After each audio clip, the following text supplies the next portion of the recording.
नवोदय घेऊया आजच्या बातम्यांचा आढावा।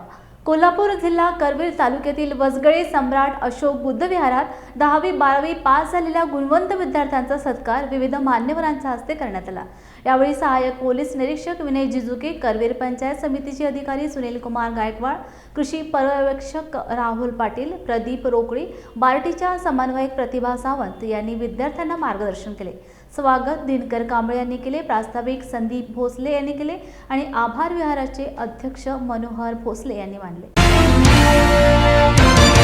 आज मौजे वसगडे तालुका करवीर येथे 10वी व 12वी मध्ये अतिशय उत्कृष्ट मार्क्स मिळवून उत्तीर्ण झालेल्या विद्यार्थ्यांच्या करिता वसगडे गावातील सामाजिक कार्यकर्ते व समाज ग्रामस्थ यांनी आयोजित केलेल्या मार्गदर्शन शिबिरामध्ये आम्हाला मार्गदर्शन करायला संधी मिळाली। खरं तर आजच्या धावपळीच्या जगामध्ये जे गोरगरीब विद्यार्थी वंचित राहतात त्यांना अशा शिबिराच्या माध्यमातून थोडीफार मदत आणि मार्गदर्शन मिळावं, त्यांचं उज्ज्वल भविष्यकाळात घडावं याकरिता असले शिबिर आयोजित केल्यामुळे फारच सामाजिक प्रबोधन होणार आहे आणि त्यामुळं आत्ताच्या पिढीतील विद्यार्थी हे मोठमोठे अधिकारी होऊ शकतात।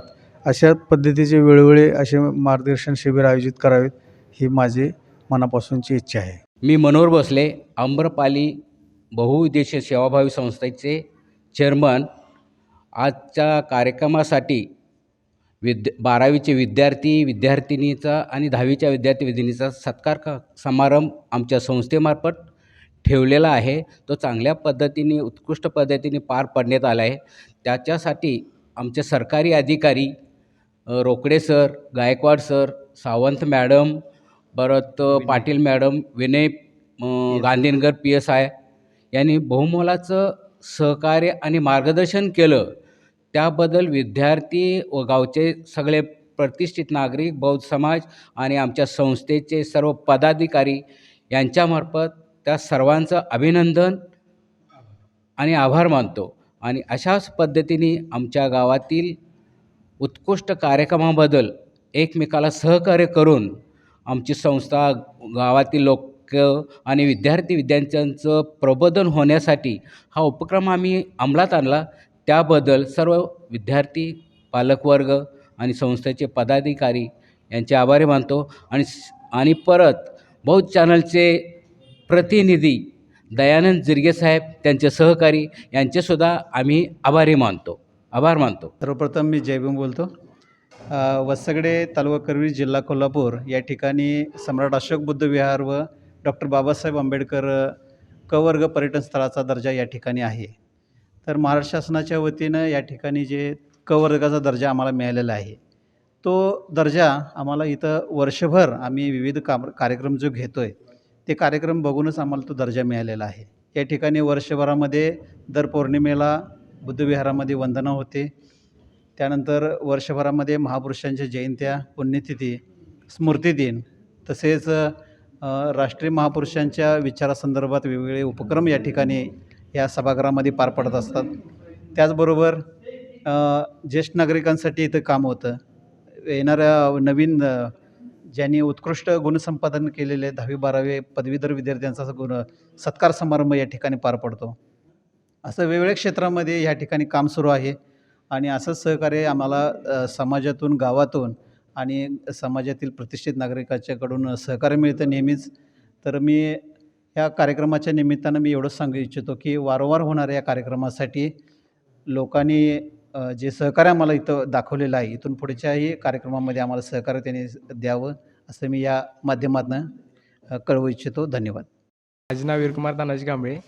मी आता 10वीचा विद्यार्थी आहे आणि 10वीचा रिझल्ट लागला आहे आणि त्यामुळं समाजाने हा कार्यक्रम केला।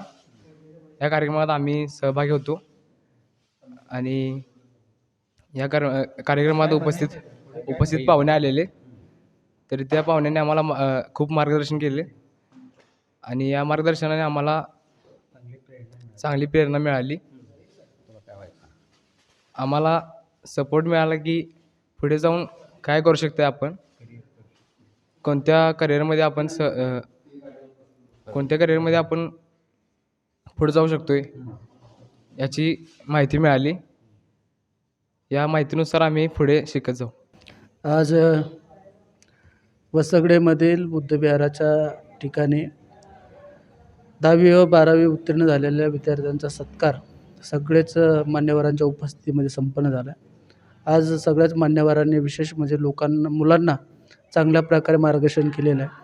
आजच्या युगामध्ये विशेष म्हणजे आताच्या परिस्थितीमध्ये मुलं शिक्षणापासून दूर गेलेले एक काय असा प्रश्नचिन्ह निर्माण झालेला आहे आणि म्हणून मुलांना एक प्रेरणा मिळावी, चालना मिळावी या हेतूनं हे सगळ्या मंडळींनी या कार्यक्रमाचं नियोजन केलं होतं. विशेष म्हणजे आज जे काही मुलं उत्तीर्ण झालेले आहे त्यांना आम्ही एवढं सांगू इच्छितो की मेहनत करा, कष्ट करा, जिद्द बाळगा, अभ्यास करा, स्टडी करा.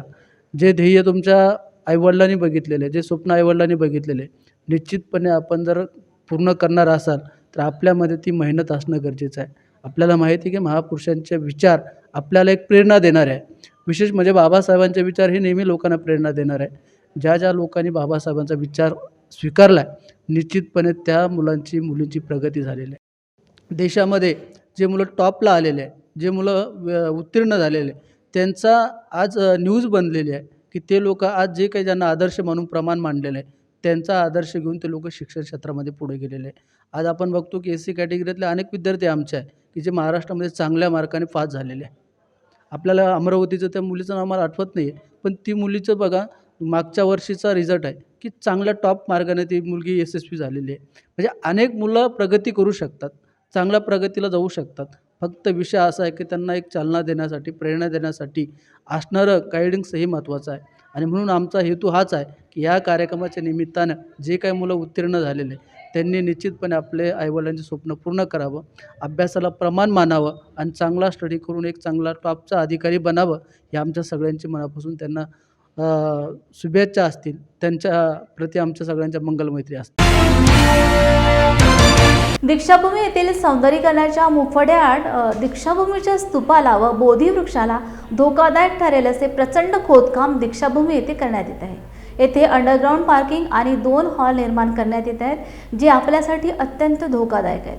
दीक्षाभूमीला विद्रूप करणारे व नागरिकांकरता धोकादायक ठरणारे बांधकाम समितीने अविलंब थांबवावे यासाठी आज दीक्षाभूमी येथे विविध संघटना व सामाजिक कार्यकर्त्यांतर्फे येथे सुरू असलेल्या काम थांबविण्यात आले व स्मारक समितीच्या विरोधात घोषणाबाजी करण्यात आली.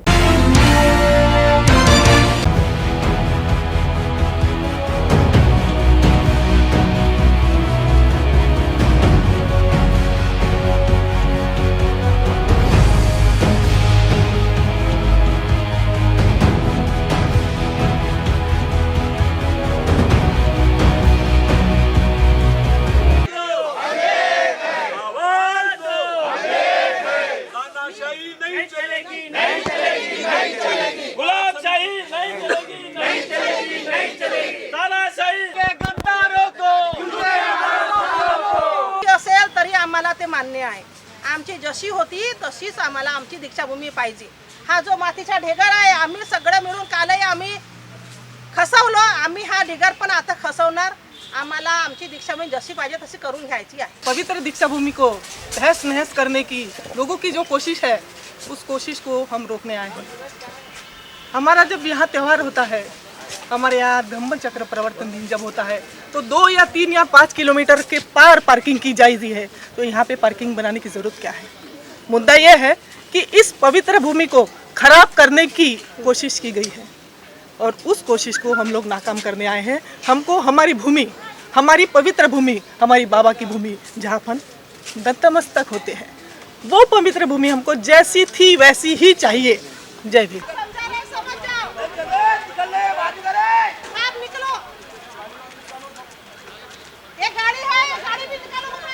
निकाल दो गाड़ियाँ सब बाहर निकालो, बाहर निकालो अपना गाड़ी जितने भी है बाहर निकाल दो.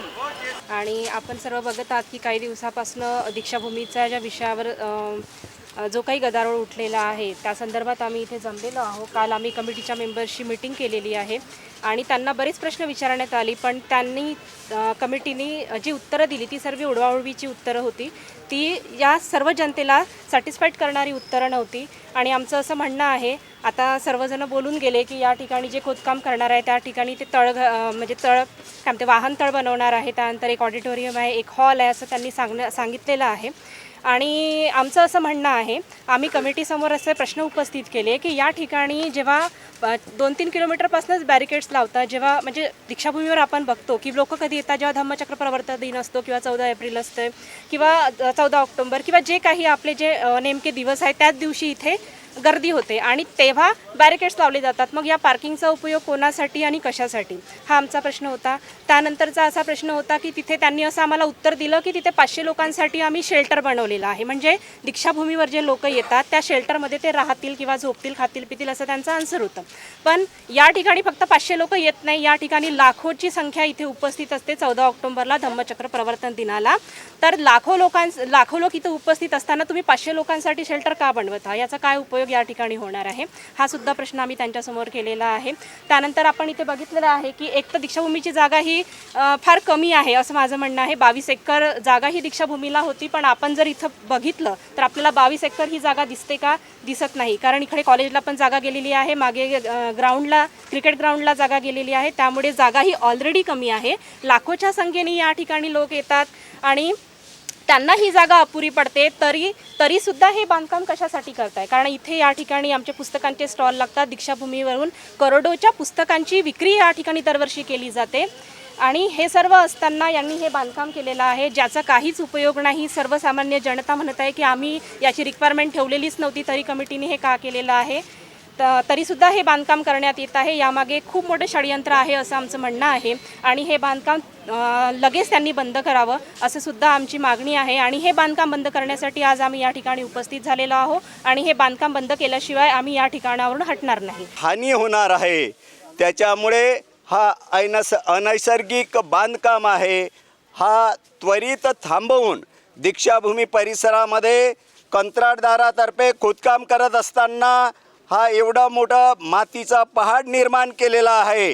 हा पावसाळ्याच्या पूर्वी लवकरात लवकर म्हणजे 8 दिवसाच्या आतमध्ये पावसाळा येण्याच्या पूर्वी हा पहाड त्यांनी ठेकेदारांनी दुसरीकडे लिफ्ट करावं, कारण ह्या पहाडीमुळे पावसाळ्यामध्ये दीक्षाभूमीच्या आतमध्ये जो मेन गाभा परिसर आहे त्या गाभ्यामध्ये हा मातीचा जो पूर्ण लोंढ्याचा लोंढा दीक्षाभूमी परिसरामध्ये दीक्षाभूमीच्या गाभाऱ्यामध्ये जाणार आहे. त्याच्यामुळे मॅनेजमेंट जो इथलं दीक्षाभूमीचं जे समिती आहे त्या समितीवाल्यांच्या आम्ही निदर्शनास आणू देऊ इच्छितो की ह्या परिसरामध्ये अशा पद्धतीने कंत्राटदारांनी जो मनमानी पद्धतीने इथला खोदकाम करत असताना इथं निघालेला जो काही मलमा आहे तो दुसरीकडे शिफ्ट करायला पाहिजेत होता, परंतु त्यांनी समितीच्या लोकांचं देखील न ऐकता अशा पद्धतीने इथं विद्रुपीकरण केलेलं आहे. त्यांचं समितीचं आणि कंत्राटदाराचं आणि मॅनेजमेंटचं सर्वांचं आम्ही ह्या ठिकाणी निषेध करतो.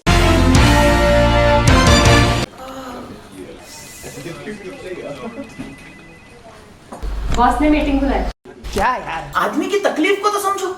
बाहर बाहर उठो बैठो. जनाब, तकलीफ उठने बैठने की नहीं, तकलीफ बवासीर की है. बवासीर, फिशर, भगंदर, पाइलोनियल साइंस का आयुर्वेद तथा आधुनिक लेजर से उपचार. अभ्युदय पाइल्स लेजर हॉस्पिटल, लोहार समाज भवन के पीछे, महापुष्प सोसाइटी, शताब्दी नगर चौक से मनीष नगर रोड, नागपुर. कॉल और विजिट करें www.pilesfistulacure.com. हुआ बहू? माँ, पाइल्स की बहुत तकलीफ हो रही है. तो तुम गुदरोग सर्जन के पास क्यों नहीं गई? देखो, जैसे हार्ट के लिए हार्ट स्पेशलिस्ट, ब्रेन के लिए ब्रेन स्पेशलिस्ट, तो पाइल्स के लिए पाइल्स स्पेशलिस्ट क्यों नहीं? स्त्री हो या पुरुष, टॉयलेट में तकलीफ केवल पाइल्स ही नहीं और भी कई प्रकार के गुदरोग तथा कैंसर भी हो सकता है. इसीलिए इसकी प्रत्यक्ष जांच जरूरी है.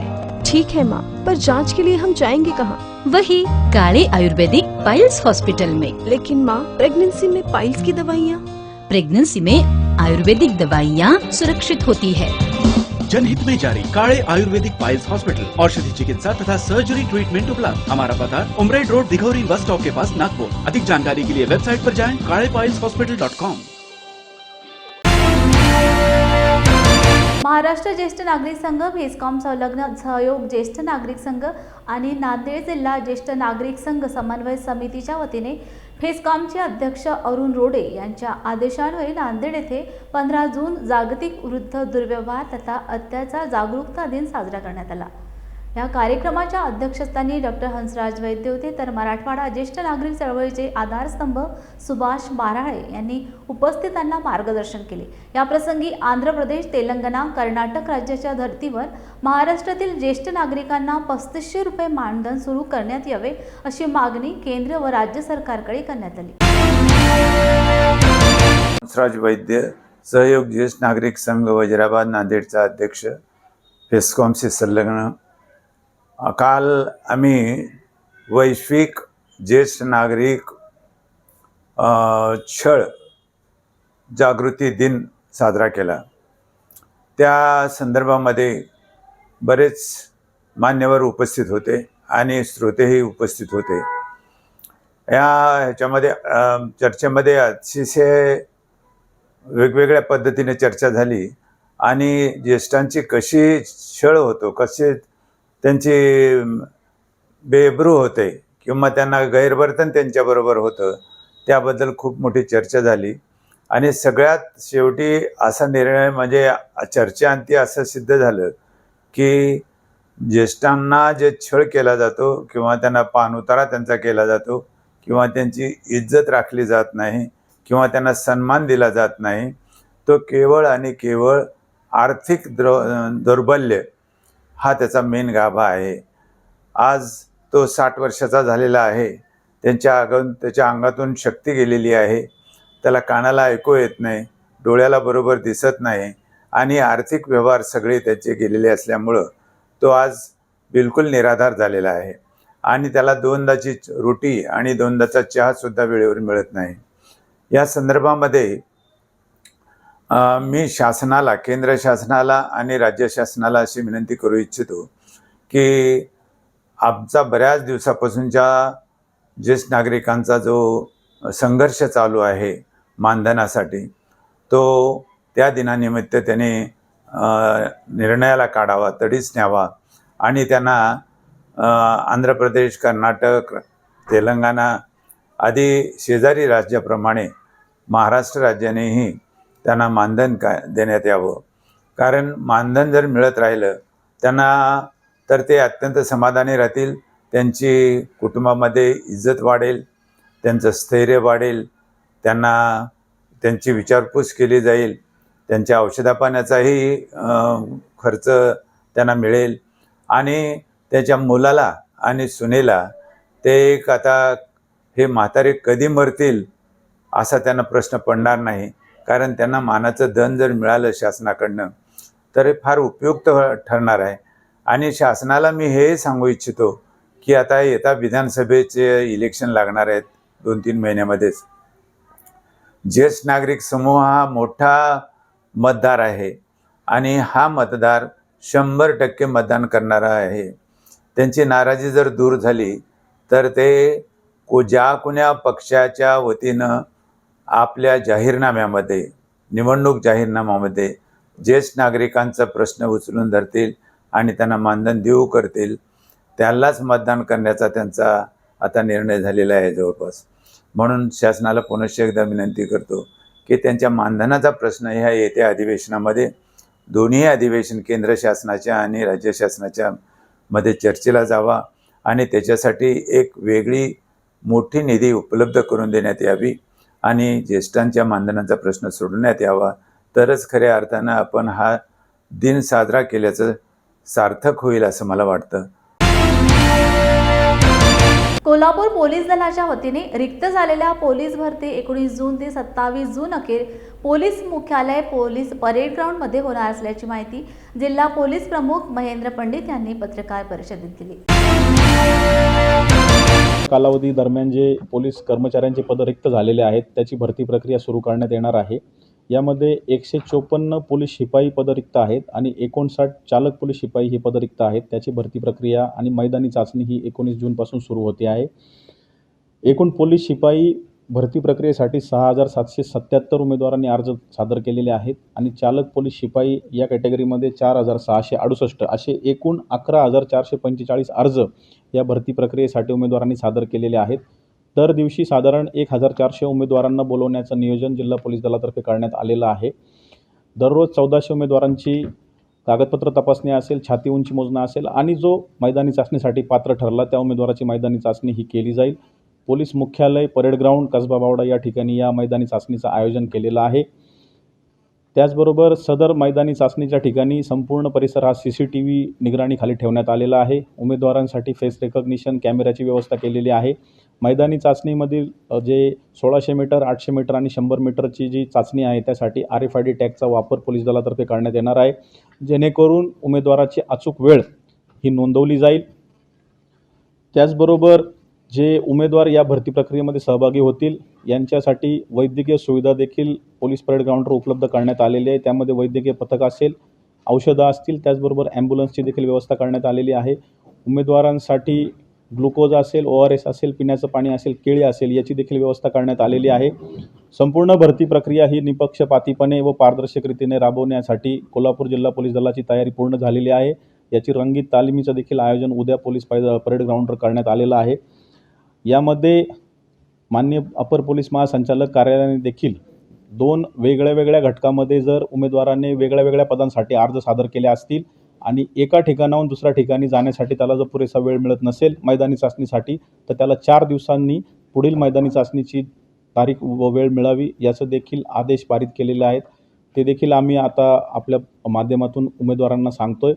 त्या व्यतिरिक्त पावसाळ्याचे दिवस असल्यामुळे पावसामुळे जर भरती प्रक्रिया किंवा मैदानी चाचणी होऊ शकली नाही तर अशा उमेदवारांना पुढची तारीख देऊन ती देखील मैदानी चाचणी त्यांची घेतली जाईल, जेणेकरून ज्या सर्व उमेदवारांनी या भरती प्रक्रियेमध्ये अर्ज सादर केलेले आहेत मैदानी चाचणीपासून कुठलाही उमेदवार हा वंचित राहू नये ही आमची अपेक्षा आहे. आणि 100% उमेदवारांना ज्या भरती प्रक्रियेमध्ये अडचणी येतील त्या पोलीस अधीक्षक या नात्याने मी आणि भरती प्रक्रियेमध्ये सहभागी असणारे सर्व अधिकारी त्याच्या शंकांचं निरसन करतील आणि जर काही अडचणी असतील तर त्याचं देखील निराकरण केलं जाईल.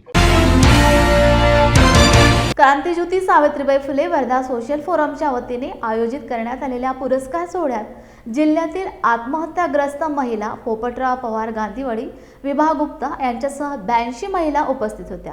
जिल्ह्यातील शेतकऱ्यांना शेतीसाठी लागणारे बियाणे यावेळी वाटप करण्यात आले.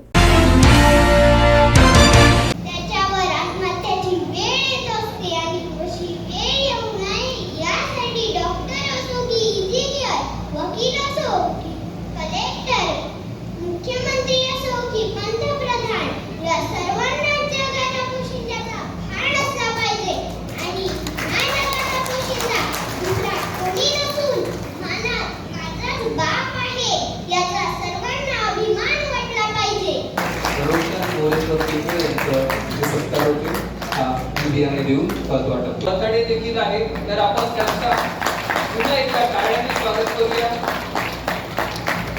सुद्धा मुळामुठीचं झाडाचं पाणी पितो. मग 75 वर्षात पाणी कुठे गेलं आमचं? 75 वर्षात मातीचं काय झालं? आणि गेल्या 15 दिवसात मी परत फिरून आलो. राजस्थान, पंजाब, जम्मू काश्मीर, मग मध्य प्रदेश आणि तिथून एकच दिवस गावात थांबलो. परवा नागपूरला, पुन्हा त्या दिवशी मुंबईत बैठक करून काल बाय रोड पुन्हा वर्ध्याला.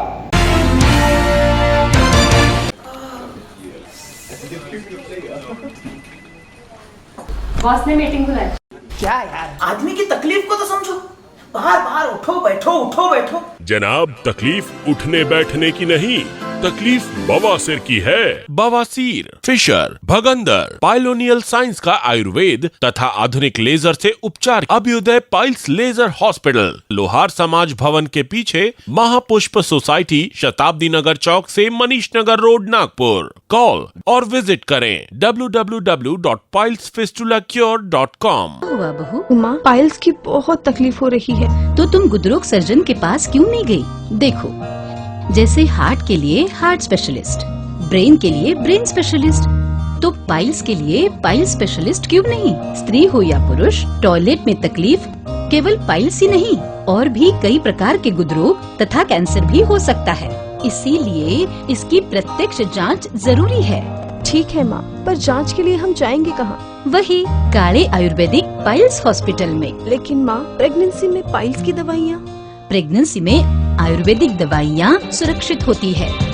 जनहित में जारी काले आयुर्वेदिक पाइल्स हॉस्पिटल, औषधि चिकित्सा तथा सर्जरी ट्रीटमेंट उपलब्ध। हमारा पता उमरेड रोड दिघौरी बस स्टॉप के पास नागपुर। अधिक जानकारी के लिए वेबसाइट पर जाएं kalepailshospital.com। येत्या 21 जून रोजी संपूर्ण महाराष्ट्रात एकच वेळी बहुचर्चित असणारा आम्ही जरांगे हा मराठी चित्रपट प्रदर्शित होणार असून हा चित्रपट सर्व बहुजन समाजाने अवश्य पाहावा असे आवाहन मराठा सेवा संघाचे राष्ट्रीय अध्यक्ष कामाजी पवार यांनी नांदेड येथे झालेल्या पत्रकार परिषदेत सांगितले। याप्रसंगी जरांगे चित्रपटाचे डायरेक्टर आम्ही जरांगे हा चित्रपट मराठा आरक्षणाच्या मुद्द्याला धरून असून हा चित्रपट बघितल्यानंतर कोणताही युवक आत्महत्या करणार नाही, युवा वर्ग रडणार नाही तर तो लढणार आहे। सर्व समाज बांधवांनी हा चित्रपट अवश्य पाहण्याचे आवाहन केले। या पत्रकार परिषदेला मनोज जरांगे यांची भूमिका साकारलेले पृथ्वीराज थोरात, कल्पना डोंगरी, कळीकर, श्याम पाटील, संकेत पाटील यांच्यासह समाज बांधव उपस्थित होते। जवळपास चित्रपटसृष्टीमधले सगळे जे चित्रपट येत असतात ते एकतर लव्ह स्टोरी असतात किंवा सामाजिक विषय हाताळणं हे फार संवेदनशील भाग असतो। ते शिवधनुष्य उचलण्याचं काम आमचे दिग्दर्शक योगेश भोसले आणि आमच्या सर्व टीमनं केलेलं आहे। मराठा आरक्षणाचा लढा जो आहे तो अत्यंत ज्वलंत विषय आहे। तो मागच्या 40-50 वर्षापासून तापलेला आहे। तो तापलेल्या निखाऱ्याचा इतिहास आम्ही या चित्रपटाच्या माध्यमातून दाखवलेला आहे। मनोजदादा जरांगे पाटलांच्या नेतृत्वात एवढा मोठा समाज जेव्हा एकजूट होतो तेव्हा त्याच्या मागची जी धग आहे तो दाखवण्याचा प्रयत्न एक सामाजिक लढा म्हणून आम्ही या चित्रपटाच्या माध्यमातून केलेला आहे। समाजाला काय दिशा देणार हा चित्रपट? नक्कीच समाजामध्ये ज्या काही तरुणांच्या आत्महत्या होत आहेत, तरुणांमध्ये जे नैराश्य येत आहे, परवाच धानोऱ्यामध्ये एक आत्महत्या मुलांनी सुसाईड नोट लिहून केली की काही मार्क मला कमी पडतील, या भीतीपोटी नैराश्याच्या भावनेतून त्यांनी केली। मांडणीला आमच्या एका तरुणानं आत्महत्या केली। या चित्रपटाच्या माध्यमातून आम्ही रडणार नाही तर लढणार आणि जिंकणार हा संदेश देण्याचा आम्ही प्रयत्न केलेला आहे। तो प्रयत्न आपल्याला चित्रपटगृहात जाऊन पाहायला नक्की आवडेल। लोकांना काय अपील करायला आपण? लोकांना काय सांगाल? सर्व समाज बांधवांना माझी आग्रहाची अशी विनंती असेल की हा चित्रपट एक सामाजिक भान ठेवून बनवलेला आहे। सर्व बहुजन समाजांनी, सर्व समाजांनी, तरुणांनी आपल्या कुटुंबियासहित हा चित्रपट पाहावा आणि नक्कीच आपला जो अभिप्राय आहे तो आम्हाला कळवावा। त्याच मग आम्हाला आमचं जे काही काम आणि मेहनत आम्ही केली आहे ते सार्थकी लागेल असं आम्हाला वाटतं। खरंच खूप आनंद होतोय सांगण्यात की सरी मनोजदादांची भूमिका मला करायला भेटली। मी खूप भाग्यवान आहे की मला त्यांची भूमिका करायला भेटली। खूप आनंद आणि खूप वेगळा अनुभव होता हा तर। आणि सिनेमा खरंच एक उत्कृष्ट सिनेमा तयार झालेला आहे। तर तुम्ही तो चित्रपटगृहात जाऊन नक्की पहा। तुम्हाला खरंच या लढ्यात मागची काय खदखद आहे ती तुम्हाला नक्की पाहायला भेटेल। आणि कसलाही जातीय तेढ निर्माण करणारा हा सिनेमा नाही। खरं तर हा सिनेमा फक्त गरजवंत मराठ्यांचा लढा तो कसा उभा राहिला, त्याच्या मागचा इतिहास काय आहे आणि तो प्रकर्षाने मांडण्याचा प्रयत्न या सिनेमात केलेला आहे। आणि खूप मोठमोठे दिग्गज कलाकारांनी यात काम केलेलं आहे। तर तुम्ही तो चित्रपट 21 जूनला जवळच्या चित्रपटगृहात जाऊन पहा अशी विनंती करेन। मनोजदादाच्या जीवनावर हा चित्रपट निर्मिती होत आहे। त्याचा खरा रोल प्रोड्युसर म्हणून डॉक्टर दत्ताजी मोरे असतील, मगर सर असतील, भोसले सर असतील आणि त्यांची मुख्य भूमिका जरांगे पाटलाची निभावणारे पृथ्वीराज थोरात असतील। हा जो चित्रपट आहे हा सामाजिक कार्यामध्ये आम्ही 35 वर्षाला काम करत आहोत, पण सामाजिक कार्यांचा पूर्ण आढावा घेणारा हा चित्रपट आहे। आणि मराठा समाजाला मनोजदादा जरांगेसारखी प्रेरणा, त्यांच्यासारखं डेडिकेशन दिल्यानंतर समाजाला एक दिशा मिळण्याची आशा निर्माण झाली। आणि त्या चित्रपटाच्या माध्यमातून प्रथमतः हा चित्रपट प्रदर्शित होत आहे आणि ते चित्रपट नक्की समाजाला दिशादर्शक ठरवल आणि त्या चित्रपटातून समाजाला खरी भूमिका आणि आरक्षणाचा लढा हा कधीपासून सुरू झाला आणि आता कुठपर्यंत आलेला आहे आणि त्याच्यासाठी किती श्रम सर्व संघटनांना करावं लागले आणि मनोजदादाच्या स्वरूपातून यशाच्या अंतिम टप्प्यात आलेला आहे हे त्यांना माहीत होईल. समाज बांधवांना आवाहन करतो की हा चित्रपट आपण चित्रपटगृहात जाऊन बघावा आणि या चित्रपटाला पाठिंबाही होईल आणि आपल्या समाजाचा लढ्याबद्दल आपल्याला माहिती होईल. रिपब्लिकन पार्टी ऑफ इंडिया श्रमिक ब्रिगेडचा कार्यकर्ता मेळावा व पदनियुक्ती समारंभ काल पुण्यामध्ये पार पडला. पुणे जिल्हा तसेच महाराष्ट्रातील अनेक जिल्ह्यातून या कार्यक्रमासाठी पदाधिकाऱ्यांनी मोठ्या प्रमाणात हजेरी लावली. श्रमिक ब्रिगेडच्या राष्ट्रीय अध्यक्षपदी रामदासजी आठवले यांची निवड करण्यात आली. या कार्यक्रमामध्ये अनेक कार्यकर्त्यांना जिल्हा पातळीवरती तसेच तालुका पातळीवरती नवीन पदनियुक्त्या करण्यात आल्यामुळे कार्यकर्त्यांमध्ये हर्ष व जल्लोषाचे वातावरण दिसत होते. रिपब्लिकन पक्षाची चळवळ जी आहे आठवले साहेब चालवतात त्या चळवळीला आधार दिला पाहिजे. ती चळवळ पुढे चालली पाहिजे. याच्यासाठी या महाराष्ट्रामध्ये जे तळागाळातील माणसं आहेत, असंघटित आहेत, कामगार आहेत, स्त्रिया आहेत, महिला आहेत, जे जे प्रश्न लोकांच्या पर्यंत डोळ्यापर्यंत नाहीत त्याच्यासाठी जे संघटन करायला पाहिजे ते संघटन करण्यासाठी म्हणून महाराष्ट्र प्रदेश रिपब्लिकन पार्टी ह्या आठवले गटानं या ठिकाणी श्रमिक ब्रिगेडचा हा मेळावा घेतलेला होता. हा मेळावा करण्यासाठी खूप मेहनत घेतली. त्या मेहनतीचं फळ आलं आणि या ठिकाणी आपण पाहिलं असेल की मोठ्या प्रमाणामध्ये विचारवंताचे त्या ठिकाणी विचारवंतांनी विचार मांडले आणि महाराष्ट्रातून सर्व ठिकाणचे लोक आले आणि त्यांनी या मेळाव्याला हे केलं. आमचा उद्देश असा आहे की महाराष्ट्रामध्ये जसा हा कार्यक्रम होतो तसाच या महाराष्ट्राबाहेर संपूर्ण देशापर्यंतचा कार्यक्रम गेला पाहिजे म्हणून आम्ही नोंदणी याची दिल्लीमध्ये केलेली आहे आणि ह्यामधून तीन राज्यामध्ये आता आमच्या पक्षाचं संघटन चालू आहे आणि त्याच्यानंतर उर्वरित सर्व राज्यामध्ये रिपब्लिकन पक्षाची चळवळ ही पुढे चालणार आणि संपूर्ण देशामध्ये रिपब्लिकन श्रमिक ब्रिगेड आठवले या नावाची चळवळ एक ब्रँड झाल्यासारखी होईल आणि त्यांनी संपूर्ण देशामध्ये रिपब्लिकन पक्षाच्या चळवळीला पाठिंबा देण्यासाठी म्हणून ह्या श्रमिकांचं चांगलं व्हावं यासाठी ही सातत्यानं चळवळ पुढं काम करत राहील असा आम्हाला विश्वास वाटतो. म्हणून या ठिकाणी आज आम्हाला उत्स्फूर्त प्रतिसाद मिळाला आहे आणि त्याप्रमाणे हा पुढील भविष्यामध्ये सुद्धा प्रतिसाद मिळावा ही आमची भूमिका आहे.